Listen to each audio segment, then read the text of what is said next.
Welcome back, everyone, to Pontos Fathom Hobbies. This is Season 1, Episode 5 of Tainted Grail, The Fall of Avalon. We are playing the tutorial.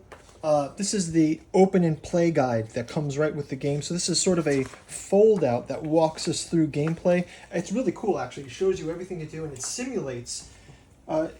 actually, it's looking like in Tainted Grail, there's a massive collection of read material that you have. But in this version, we're just playing the first few cards of the board, and they've got like non-spoiler version of this for the tutorial. So we're kind of walking through that, and probably in Season 2 we'll jump into the full gameplay.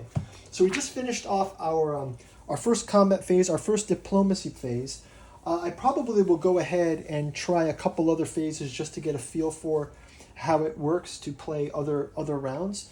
I'll do one more combat and one more diplomacy to see like what kind of encounters we have, and I'll use these out of the box cards to replay the encounters. But in the meantime, let's jump right into round number 5. Before we do, quick shout out to this channel's sponsor, Pontos Fathom Press. We're featuring books that we produce, helps to support the channel. Pontos Fathom Press. We have a sister channel. You can check out the Katu Journals out of Lovecraft's Providence Omnibus Edition. It's a hardcover collection of the 6 books by Moldenhauer and Balsamo, based on the genealogy of Cthulhu, necromancy of Nyarlathotep, hermeticism of Hastur, archaeology of Yog-Sothoth, and alchemy of Azathoth, including a psychoanalysis of Rillia. This book contains a translation and exploration of Necronomicon fragment. It's a must for any Lovecraft fan. You can also check out William Mitchell's Alchemy and Anthroposophy in the Dune Saga. If you want previews to this and the artificial psychoanalysis of artificial intelligence, both are very timely in the sense of, the rise of artificial intelligence, transhumanism. You can go check out our podcast channel. We talk about a lot of sci-fi topics that show up in our board game play, but it's also done in a philosophical and esoterical way on that side. So you can check it out for as little as $1 down our Patreon.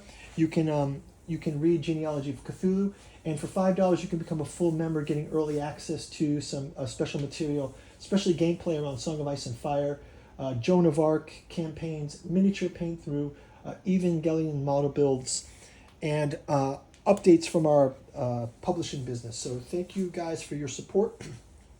Let's jump into round 5 without further ado. We've got the men here, and we've got Beor as our sample character. The men here is down to 6 on his token. I mentioned that I'm going to, when I start round 2, I'm going to break out these metal coins, which are much better weighted wise. I feel like it's going to keep the men here there. Okay, so we've finished the second diplomacy turn in the Whitening with the Suspicious Guard, and now we're going to actually enter the Whitening. So in part 12 here, it says enter the Whitening. In part 1 of the tutorial, Ephir asked Bear to bring him a meteorite ingot from the Whitening. So it's time to explore this location. So we're going to pay 1 energy. So we're going to move energy down 1. But instead of flipping the white location card, go to an appropriate section of the tutorial journal at the end of the exploration journal book. So usually we would flip this Whitening card and see what's on the back of the card, right? So you can see this Whitening card has got the details, and this is how we encountered. Like when we played the encounter for Hunter's Grove, it says gather food, which Beor did, and in ages past only the druids were allowed into this grove. But we're kind of trying to keep the main game spoiler free and just get the feel of the mechanics. So let's keep going and take a look at the Whitening read-through. So it says, the hole is here, as always, gaping at the heart of the Whitening. The white lichen that gave this town its name seems to grow out of it. It covers the walls of the nearby halls in a thick coat. So there's lichen covering all the stone. Only close up can one discover it is in fact a layer of small sparkling crystals, like sea salt on the wooden posts of a pier. As you inspect it, several people watch you suspiciously. You shrug your arms to show that you're not interested in their secrets. Go to verse 7. So then it's funny. It says, if you're reading this, you misunderstood the instructions. You're sent to verse 7, so you should go there. So there's no lost love between Kunach and the Whitening.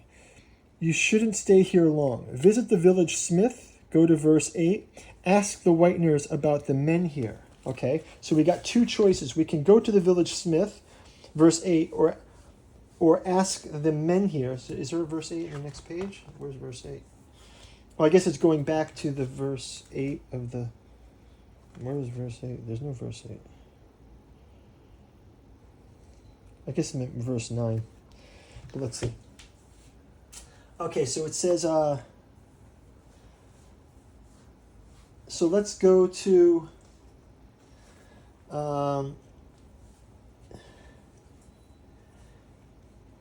we're going to ask about the men here. So your question spurs no kindness. So instead of relying on them, you approach the guardian men here to see it for yourself. It looks like one in your town, but something is off.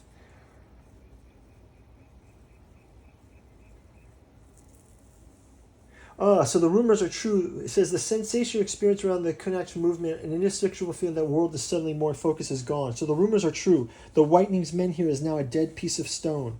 So you gain 1 terror and also 1 experience. So I get to gain an experience for this. Go to verse 7 and make another choice. So now I'm going to go to the village smith, and I guess I got to read 9. I think they said 8, but it means 9. So you ask around about the tanner Ephir, wanted you to find. So basically I'm still looking for that meteor that that Ephir wanted me to find, and I draw some strange looks. Finally, someone tells you that this man moved out several months ago. Angry and confused, you reach the tannery, only to find the building abandoned and covered in cobwebs. What's going on? Was this a cruel joke? So it says gain 1 terror. So now my terror is up to 3. Gain part 2 of the surprise ending status, and the exploration ends.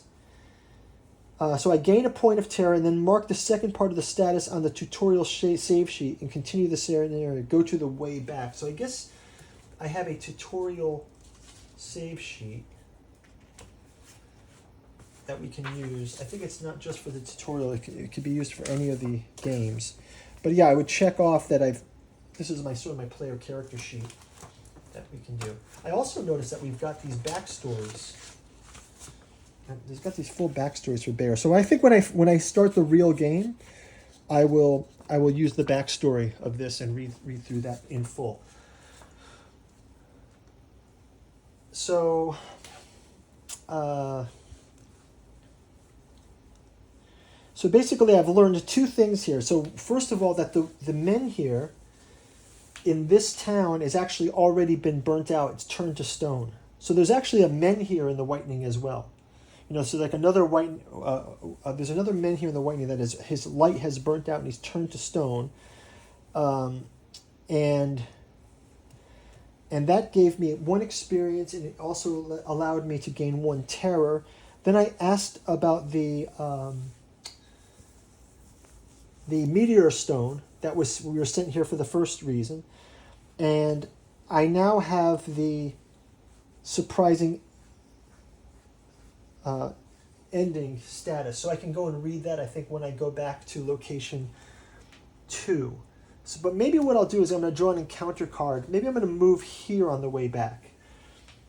Travel to Hunter's Grove as before. Perform a travel action. Okay, so let's do that. We'll save that until next round. We'll see you guys in turn number 6, and we're going to make our way back to the men here and to the farm, farmhold, and we can check on our status then, and that'll be our probably our final round of the tutorial. And I'll see you guys in the next round. Thanks for watching. Bye bye.